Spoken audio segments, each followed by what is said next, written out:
Kazaya köyün yaşayanları büyün verdiler sesini o kandidatlara angaları nice onlar düşüner, ilerledecekler Moldova'yı.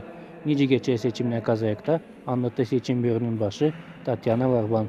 Kazaya köyünde iş açıldık saat 7'de.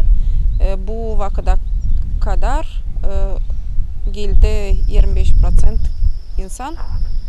insan gelir, votat eder. Urna ani eve gitti 109 kişiye. Var naблюдательler partiyalardan, angaları oturuyorlar, представительler var. Var независимые представители от Promolex. Moldova parlamentinin deputat görevine kandidat Ivana Köksal nişanladı. Hani o verdi kendi sesini ki Moldova bağımsız olsun. O nişanlar hani bütün yürekten ister Moldova'nın iyileşmesini. Ben bugün çıktım seçim yerine. Kendi doğma yerimde, Kazaya köyünde. Elbette ben bugün kendi sesimi verdim. Onun için hani Moldova Respublikası nice kuruldu. Öyle de ilerlesin bağımsız kendi başına. Hani Moldova Respublika'nın öndercileri olsunlar, Moldova vatandaşları hani yabancı devletlerden üretmesinler. Hem de almasınlar o önemli pozisyaları devlet strukturalarında da giriştirmesinler bize yabancı kanunları, bize yabancı işleri.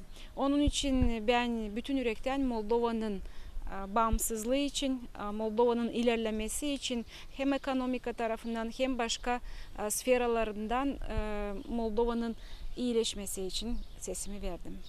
İnsanlar angaları verdiler seçimlerde kendi sesini umut ederler. Hani Moldova parlamentinde işleyecekler kahve deputatlar. Onlar ister ki gençler gitmesini aşağıya.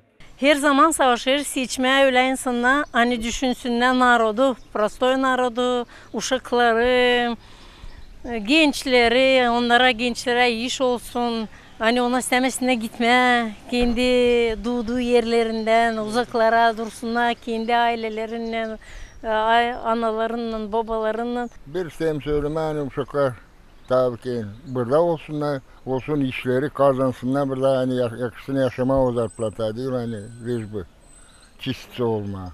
Tatyana Varban nişanlar hani insanlar angaları yok niceydi gelsinler seçim bölümüne verdiler kolaylık. Evde mobil ornasının yardımının sesini verme. Kazaya köyünde açıldı 2 seçim bölümü.